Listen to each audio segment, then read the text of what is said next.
Assalamualaikum warahmatullahi wabarakatuh.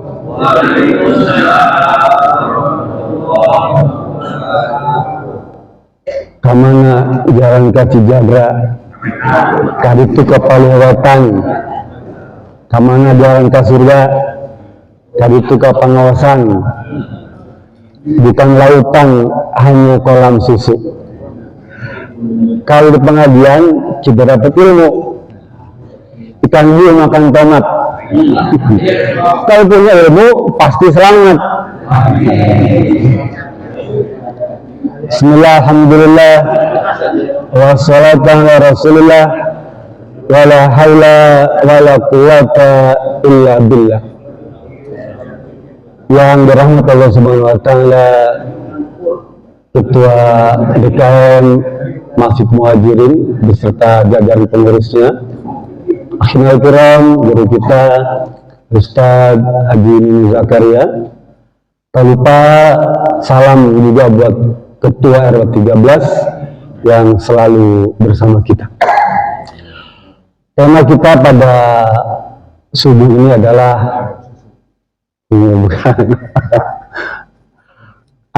melanggengkan persahabatan menuju surga. Gitu ya. Jadi kita ingin persahabatan kita ini supaya lebih ya. Kalau kita pengajian kita, Pak, ya saya agak terkesan juga ada teman kita dari Flores ya, dari Indonesia Timur tuh. Ya beda sendiri kan. Dari postur tubuh ya, maaf ya. Dan rambut ya. Beda dia, beda timur sana. Kenapa Allah ciptakan begitu? Apa hikmah dibalik penciptaan berbeda-beda gitu? Kita saja dan antara sama kita ini kan beda semua ya. Gaya bahasa, penampilan, semua beda semua. Di dalam surat Al-Hujurat ayat 13 itu Bapak bisa rujuk ya. Allah berfirman, ya ayyuhan nas, anna khalaqnakum min zakari wa unsa wa ja'alnakum syu'uban wa qabaila lita'arafu inna akramakum indallahi atqakum innahu alimun khabir. Allah cerita tentang penciptaan sendiri itu. Ayat ini Pak ditujukan bukan kepada orang Islam. Sehingga di awal ini kata-kata ya ayyuhan nas, artinya untuk semua manusia yang menyebutkan dirinya manusia dari manapun, timur, barat, utara, selatan, kaya, miskin, pejabat, rendahan, ya, pintar, bodoh, semuanya sama, ya. Dan bukan untuk orang beriman, bukan untuk orang Islam, bukan untuk orang pintar saja, bukan untuk orang kafir saja, tidak, semua. Kata Allah, wahai serius kalian manusia. Tuh, artinya begitu Pak. Semua, ya. Khalaqnakum min dzakari wa unsa. Sesungguhnya kami telah menciptakan, ya, kalian baik laki-laki maupun wanita, ya. Laki perempuan itu semuanya. Termasuk bencong. Bencong jenisnya apa tuh? Laki perempuan ya, waria itu. Sama, itu dia ciptaan Allah juga. Yang dikira bencong itu bukan ciptaan Allah, ciptaan Allah dan juga manusia juga. Cuma kadang-kadang kalau soalnya, kalau ngelatih bingung, laki perempuan.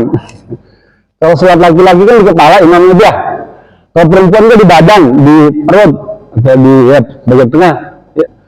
Kalau bencong bingung saya, gitu ya. Tapi tetap dia manusia. Kemudian Allah teruskan lagi, wa ja'alnakum syu'uban wa qabaila. Kami juga menciptakan kalian itu bersuku-suku. Suku saya Pak. Suku-suku ada Jawa, Sunda, ya, Batak, Melayu, itu Bugis, Padang, macam-macam ya.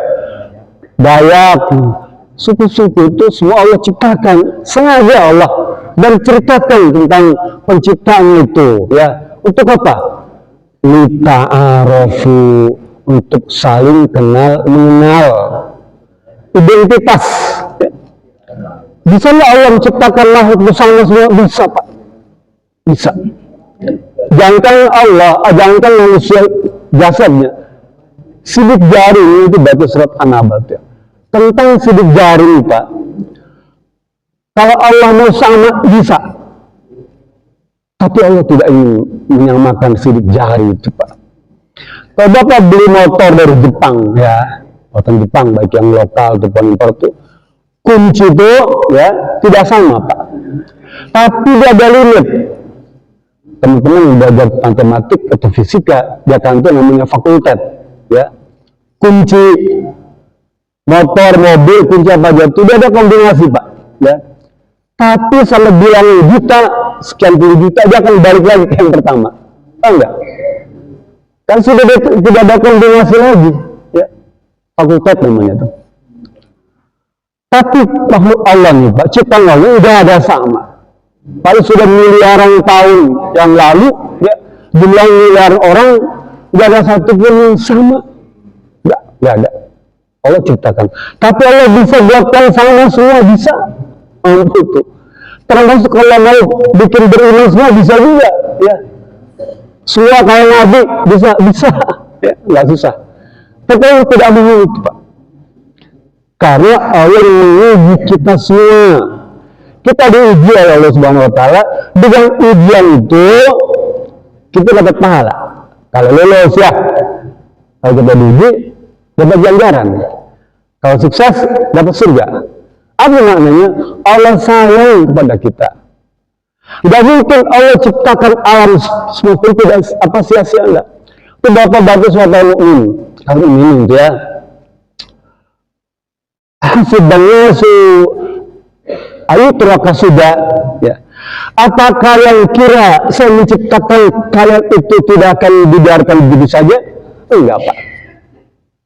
Afahsibum annama khalaqnakum abasa? Apa kalian kira aku menciptakan alam semesta ini bercanda? Enggak, Pak. Allah ciptakan kita ini bukan bercanda, Pak. Dan Allah tidak akan membiarkan kita begitu saja. Artinya apa? Sesat. Ya. Allah kirim para nabi, para rasul supaya kita tidak sesat. Allah turunkan kitab-kitab suci itu supaya kita tidak sesat, supaya kita selamat. Paham ya? Karena itu di akhirat itu Allah akan tanya, ngapain kamu di dunia? Kenapa Anda ikut contoh pada nabi para rasul? Kenapa nggak baca kitab petunjuk yang aku berikan? Oh, saya dulu sama teman bareng-bareng, ya Rob. Sahabat saya tuh jadi sama dengan dia. Nanti Bapak Ibu baca surat Al-Zukhruf ayat 67. Al-Zukhruf ayat 67. Allah berfirman, Al-akhillau yawma idzin ba'duhum li ba'din aduwwun illal muttaqin. Ya. Sahabat kamu tuh, sahabat kamu, besti kamu di dunia tuh, ya, anggap teman baik itu, ya. Nanti pada hari kiamat dia akan menjadi musuh kamu. Coba tuh bayangin, Pak. Jadi musuh sahabat kita tuh, Pak. Musuh kita yang tidak akhirat itu musuh. Illal muttaqin, kecuali mereka-mereka yang bertakwa. Kita ini semua termasuk orang yang bertakwa. Kita ini ya semua. Coba tuh, sampai begitu Pak Allah memberikan peringatan kepada kita. Sampai itu bapak-bapak surat Furqan. Ada namanya Furqan nggak? Nggak ada ya? Surat Al-Furqan ayat 89 tuh. Ini cerita tentang al-akhirat, Pak. Ya. Teman-teman kita nih, Pak, dia ngomong di akhirat itu ternyata, ya wailata laitani lam attakhid fulanan khalila. Nanti teman-teman ada ngomong begitu, Pak, di akhirat tuh. Ya. Wah, cilaka saya nih kalau begini mah. Ngomongnya begitu, Pak. Ya wailata laitani, ya. Cilaka, brengsek juga di teman saya itu bilang tuh, ya. Kalau saja dulu saya, ya, tidak menjadikan dia teman, ya. Kalau saja dulu tidak jadikan dia teman, tuh. Khalil, sahabat kesayangan, soalnya baik situ. Laqad adallani an dzikri ba'da ja'ani. Ternyata dia telah menyesatkan kami, mencelakakan kami, mengajak kami kepada kemaksiatan. Ya. Setelah saya berilmu, setelah saya jadi orang baik, gara-gara itu dia tuh celaka saya. Waduh, nyesel pada akhirat. Tapi sudah di akhirat, gimana? Ya. Tapi sebaliknya, Pak, ya, kata Rasulullah, walahuma syafa'atun yaumil qiyamah. Teman-teman yang baik nih, Pak. Ya, teman-teman yang baik ini akan atau bisa memberikan syafaat kepada yang lainnya. Ya. Diceritakan oleh Rasulullah SAW ada 2 orang sahabat, Pak. Ya. Satu masuk neraka, satu ditakdirkan mau masuk surga, belum masuk, Pak. Sampai pintu, Pak, yang di neraka itu teriak, Pak. Bro, sini. Nah, ya. Tolong nih, gitu, Pak. Neraka itu. Frank, sini. Mas, Bang, sini. Turun saya. Hukuman terakhir. Air panas sudah sampai betis, Pak. Tuh, di neraka tuh. Dia nggak kuat, melepuh. Ya. Belum sampai yang sebenarnya, baru di pintu neraka kaki udah melepuh, Pak. Udah sampai betis tuh air panas tuh. Air panas, kita baru kena uap panas saja, ngeri, Pak. Baru uap itu ya. Coba Bapak pergi misalnya ke Bapak tahu boiler, ya, yang suka buat ngeringin pabrik tekstil, tahu dia, ngeringin baju setrika itu kan panas dia. Uap itu, Pak, panas, Pak. Sampai di bawah dia merayap tuh, wah luar biasa. Ini perut neraka teriak dia, Fulan sini, Pak RW tuh, Pak RW, tolong saya, tolong. Lalu yang sudah di pintu surga ngomong, ya Rob, bisakah saya bantu dia itu? Gak bisa, dia bilang. Tapi dia itu dulu pernah sholat bareng dengan saya, dulu pernah puasa bareng dengan saya, dulu pernah pergi haji bareng dengan saya, umrah bareng dengan saya. Ya, bisakah saya memberikan bantuan kepada dia itu? Allah tidak jawab dia, tapi Allah suruh malaikat Jabarnya ajak orang itu, tunjukkan siapa-siapa sahabatnya dia tuh, diajak, Pak, ke pintu neraka itu. Teman saya itu Pak Fulan di Fulangnya kenal semua, itu dia masih ngajarin, angkut semua masih ngajarin jamu, diangkut semua ke surga, Pak, oleh sebab satu orang tadi yang ngasih syafaat. Udah masuk, dia masuk, ditahan, jangan masuk dulu. Kami cek kembali teman-teman kami di neraka itu, ada nggak di antara mereka itu tidak punya amal soleh, tapi di dalam kalbunya ada ini, sekalipun cuma sebesar biji zarah. Cari malaikat jawabannya, barangnya, cari, Pak. Oh, dia ini suka preman. Oh, ini pernah ikut ngaji, dia bilang, ya, di depan tapi dia nggak masuk. Pak, majlis ilmu ini, Pak, kata Rasulullah dalam hadis agak panjang terlihat. Kata Rasulullah, inna lillahi malaikati sayyarah yattayyibuna majalisa dzikri fawajadu fa'duhu fihi. Allah ini ternyata punya perangkat malaikat yang berkeliling. Sayyarah itu namanya sepeda, Pak, roda itu mutar tuh, sayyarah. Dia ada malaikat itu kerjanya muter aja keliling, ya. Apa yang dia cari? Dia cari pengajian, majelis zikir. Kalau ada, dia duduk di situ, Pak, bareng nih. Jika Bapak yakin di sini, ada soleh banyak. Nanti Bapak bisa bagi jadi solehin tuh, kayak Imam Nawawi, ya. Duduk bareng kita, Pak. Selesai ngaji, dia langsung tembus ke langit, lapor kepada Allah. Ya Rabb, tadi saya mencatat orang-orang yang ada di pengajian. Allah tanya, apa yang mereka minta? Mereka minta surga, ya. Oh, mereka ngaji setengah jam itu kan dapat surga? Iya. Apa mereka tahu tentang kenikmatan surga? nggak ada yang tahu. Tuh, kata Allah, mereka tidak tahu kehebatan surga aja, dia mau ngaji sampai setengah jam. Bagaimana kalau dia tahu tentang kehebatan surga? Ngaji bisa 1 hari ya. Apa yang mereka inginkan? Mereka ya Rabb, tidak mau dimasukkan ke dalam neraka. Apa mereka sudah tahu tentang sulit neraka? Mereka enggak tahu ya Rabb. Mereka enggak tahu tentang beratnya siksa neraka, tapi mereka mau ngaji setengah jam. Bagaimana kalau mereka tahu tentang beratnya siksa neraka itu, mungkin ngajinya zikirnya akan lebih lama lagi. Jadi kita ini semua itu Pak, ya, bahagia, bersyukur bisa mengajinya dan berjumpa dengan teman-teman, ya. Kata Rasulullah yang hadis sahih, ya, yang diriwayatkan oleh Abu Musa al-Asy'ari, dia akan bisa rujuk di Riyadhus Shalihin, ya, atau kitab Bukhari Muslim ada juga di sana, atau Fathul Bari bisa. Kata Rasulullah SAW, majalisul zikri salihi wa sawi tahamil miski wa nafihul khiri, ya. Perumpamaan majlis pengajian yang baik, perkumpulan yang baik, atau kumpulan orang-orang yang jahat, yang jelek, itu seperti pedagang minyak wangi, seperti kalian duduk bersama tukang minyak wangi, atau kalian duduk bersama tukang pandai besi. Kalau kalian duduk bersama tukang minyak wangi, sekalipun kamu tidak membeli minyak wangi itu nggak boleh duit, lalu nggak dikasih, kan dulu kalau untuk minyak wangi itu sudah ditetesin ya, dikeperatin ya. Nih.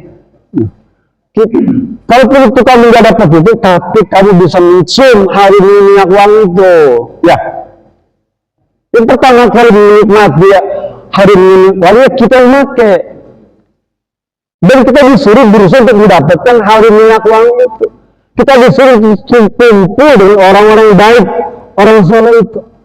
Sebaliknya, kalau kita kumpul dengan orang-orang jahat, dengan pandai besi, mungkin kamu nggak akan kena cipratan bola api.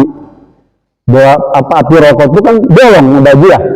Mungkin nggak kena itu, tapi kamu dapat asap yang jelek, yang bau. Jadi kalau kita kumpul dengan orang-orang jahat gitu ya, pasti kita dapat asapnya itu. Ya. Dengan siapa dia? Dia orang-orang baik. Oh, dia pernah koruptor ini. Ya. Bayangkan, kalau kita tidak punya sahabat pilihan, maka orang memilih pembantu itu orang-orang yang baik. Karena dia tidak punya teman yang baik-baik. Dia temennya dia dianggap pembantu-pembantunya itu, stafnya itu orang-orang yang punya masalah yang buruk. Sehingga memberikan kesan buruk semua harinya. Ya, kayak gitu Pak. Apa tuh? Karena mengejar sedikit rusak susu sebelahnya. Karena nila dan mengejar ya nila. Karena nila titik rusak susu sebelahnya.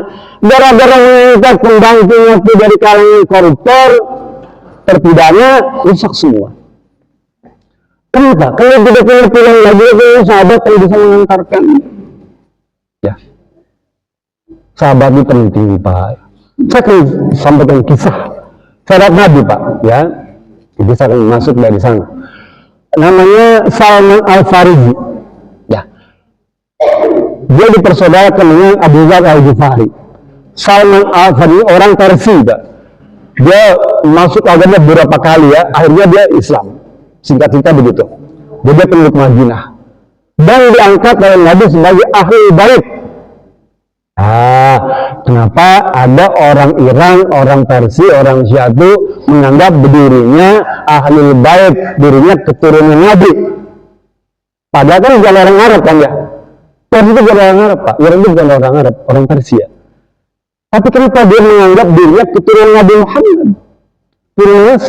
Karena ada Salman Al-Farisi yang dikukuhkan oleh Nabi Muhammad SAW sebagai keluarga Nabi. Sehingga keturunan Salman Al-Farisi orang Persia ini dianggap sebagai ahli bait semua. Ya, ribut-ribut nasab juga kan? Ya, Iran. Lah kemudian singkat cerita sang wanita berumah tangga. Dia ada yang ditembak tuh perempuan orang Madinah tuh, dia naksir dengan dia. Tapi nggak berani ngomong. Ngomonglah sama Abu Dzar, ya Abu Dzar, saya naksir dia, masa membujang terus, masa jenggot terus nyuri bujang saya gitu ya.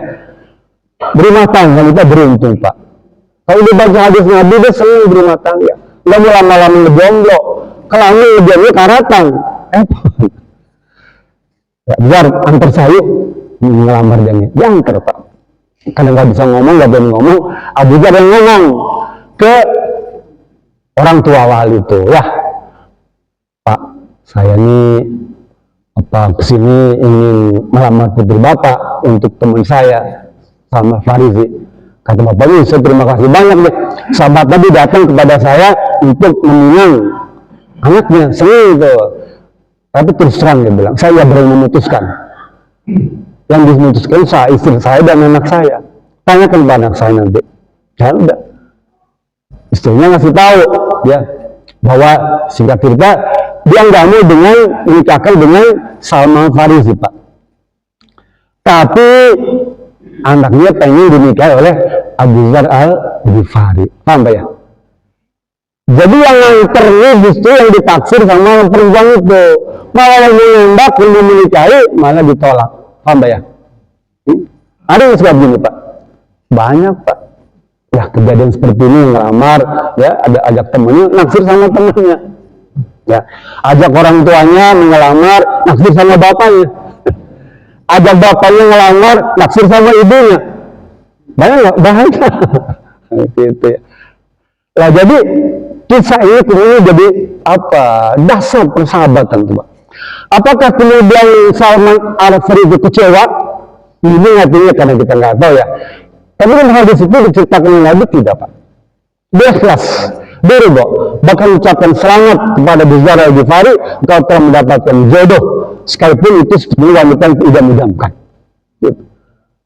Abu Dzar begitu dia jangka, mohon maaf, maafkan saya, ini bukan kehendak tapi kehendak Allah Subhanahu Wa Taala. Iya. Dan tidak mengurangi kecintaan persahabatan antara dua insan ini. Terus, ya. Sampai ajal menjemputnya. Oleh karena itu syarat persahabatan al-wafa wal-ikhlas. Al-wafa itu terus menerus Pak. Ya. Terus menerus. Tidak boleh putus gara-gara sedikit aja, jangan ya. Ya mungkin ngambek sebentar tapi harus belanggang.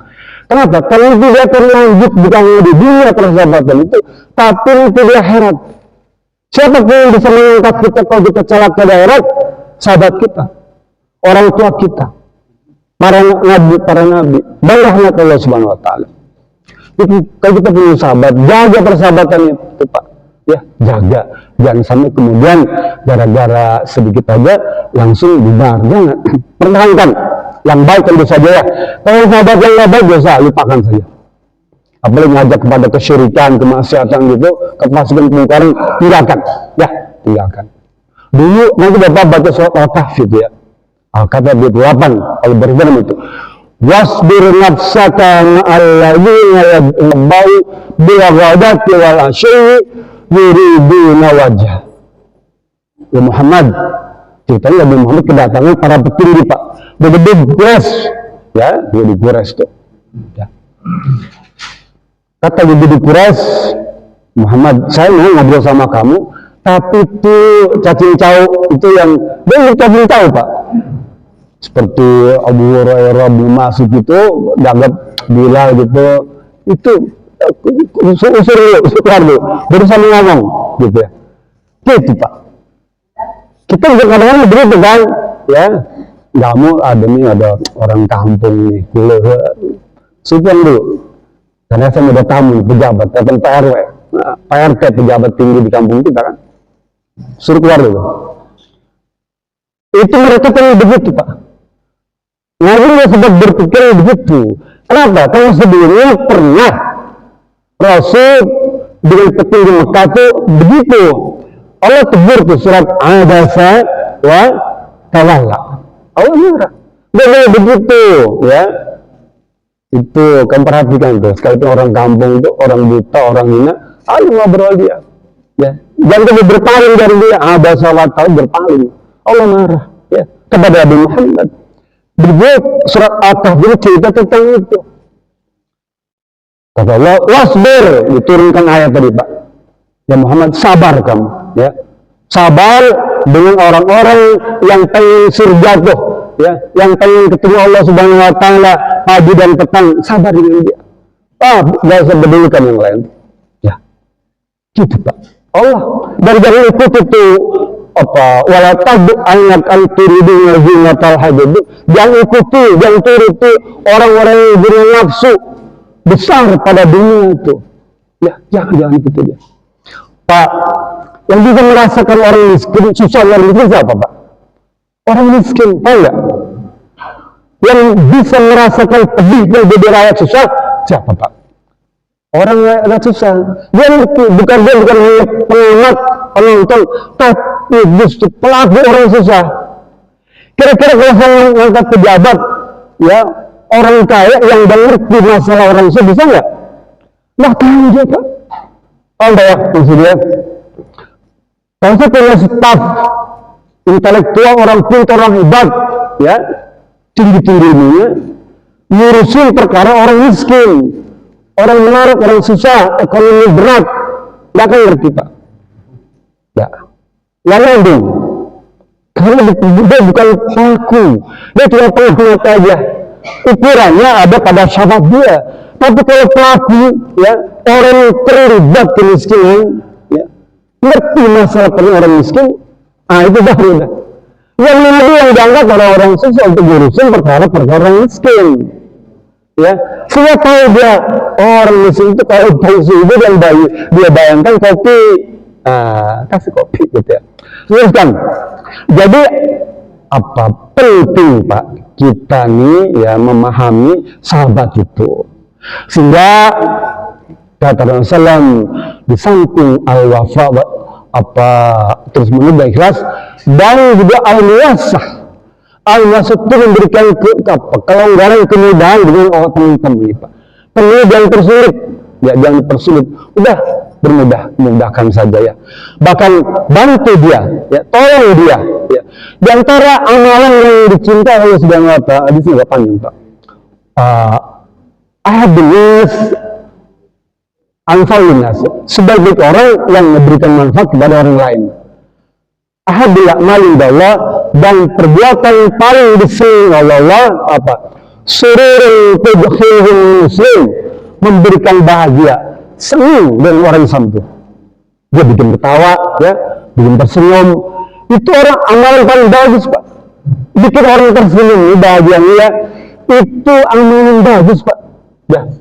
Kemudian membebaskan dia dari kesusahan hidup, ya, bagus. Ya. Melunasi utang-utang ini bagus kalau mampu itu.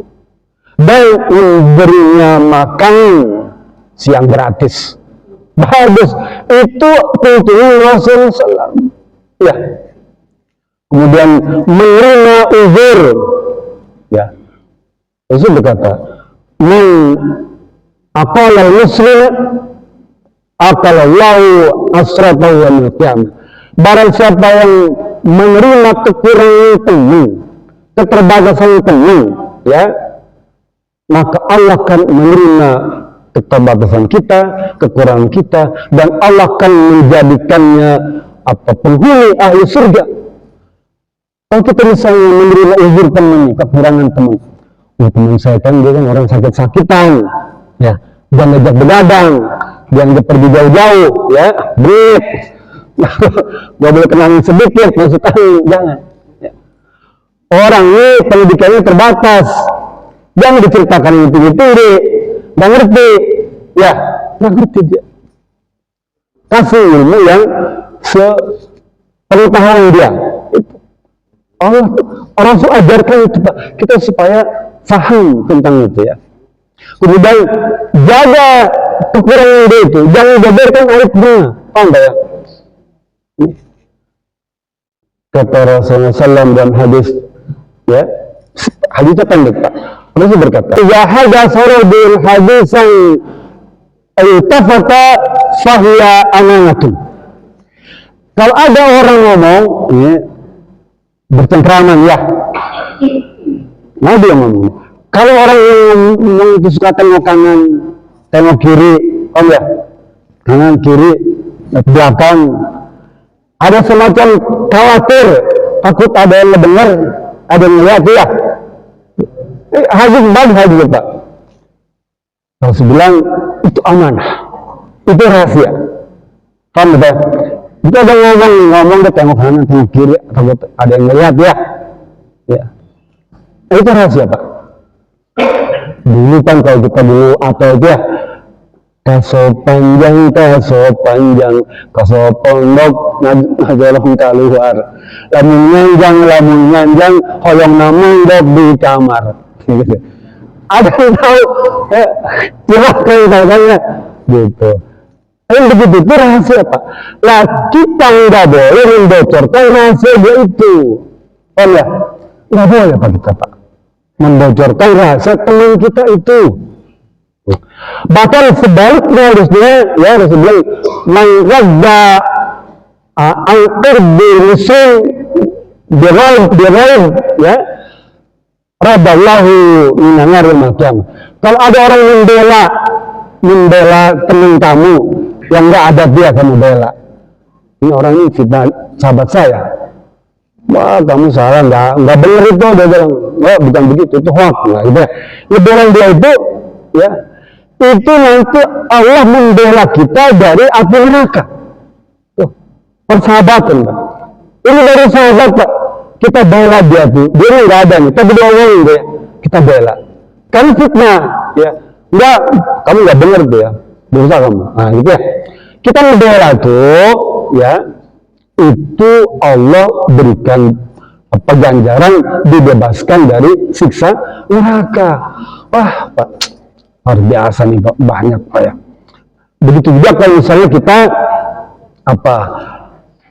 datang ke tempat teman dia, nah teman ini didongeng kalau orang itu ya, saya kemarin ketemu si Fulan itu, dia bilang kamu melakukan perbuatan ini itu ya. Wah, mana pernah saya, tapi jangan-jangan kamu fitnah, dia nggak pernah ngomong begitu. Nah, gitu ya.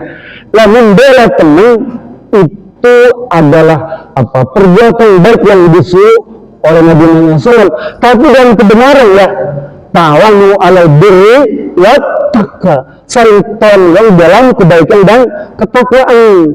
Wala tawanu alal ismi wal udwan, tapi jangan tolong dalam keburukan dan kejahatan, nggak boleh. Nah, jangan. Kita menolong, membela dalam kebaikan, ya, yang baik itu. Wah, dari orang yang sombong Pak, benar, iya, benar nggak Bang? Baru punya mobil satu itu tongol-tongolin, gitu ya, pamer sana kemarin. Itu kayak Bapak pernah punya jamu monyet, ya, punya biji satu itu tongol-tongolin, ya Pak ya. Jamu monyet itu benar begitu potong-potong jagung yang bikinnya banyak ditutupin hati ya, jagung itu ditutupin hati ya. Ada nih biji satu sini ada bisa Pak bikin cuma satu ada operasi ya, dia di Kediri namanya istilahnya gitu, langsung gemuk badannya gitu ya. Nah, gitu ya. Jadi kita nggak boleh Pak, baru segitu aja kamu udah sombong begitu ya. Kan kayak buah durian Pak, ya. Durian itu sekalipun kelihatannya kasar toh, tapi dia lembut, ya. Burung kakak tua, dia pun galak tapi aku suka, gitu. Ya. Jangan kayak buah kedong dong, buahnya air gak muat, gitu kan, ya. Saya teruskan. Jadi tentu sahabat ya, nih, kita harus jaga hubungan baik dengan sebaik-baiknya Pak. Ya, cari sahabat itu yang kayak cermin kan cermin, penting, kaca ya. Coba punya teman kayak cermin hebat. Kalau kita bahagia, dia bahagia, iya. Kita senyum, dia senyum. Kita sujud, dia sujud. Ya. Kita tertawa, dia tertawa. cermin gitu ya. Cari teman begitu tuh ya. Jangan cari yang kayak gitu aja teman itu ya. Apa? Depan lain, belakang lain. Wah, Pak RW mah hebat tuh. Di belakang ngomong, nah, saya lagi gitu ya. Dia ngomong di belakang, di depan dia bangga-banggain. Waduh, zaman kita sekarang orangnya ABS, asal Bapak seneng, ya silakan tuh. Itu luar biasa. Allah melaknat, Pak. Allah melaknat kepada orang yang bermuka dua. Ada hadis lain, pada pemimpin yang bermuka dua. Wah, berat Pak, pemimpin bermuka dua. Ya. Jadi kembali lagi ya, bahwa kita harus jaga persahabatan ini dengan sebaik-baiknya. Kata Sayyidina Umar ya, bin Khattab, Pak, dia bilang, tidak ada yang Allah berikan kepada orang Islam setelah dia beriman kepada Allah Subhanahu Wa Taala berupa atau kecuali ini memiliki sahabat yang baik. Ya? Jadi nikmat sahabat yang baik ini adalah dia punya urutan kedua setelah beriman kepada Allah Subhanahu Wa Taala. Kata Sayyidina Umar bin Khattab. Jadi kita nih ya jaga dengan sebaik-baiknya ukhuwah persaudaraan kita ini. Jadi mulai perkenalan itu di ta'arufu, perkenalan, kemudian meningkat menjadi pertemanan, meningkat menjadi persahabatan, meningkat menjadi persaudaraan. Semoga saja kita ini jadi saudara semua, saudara seiman.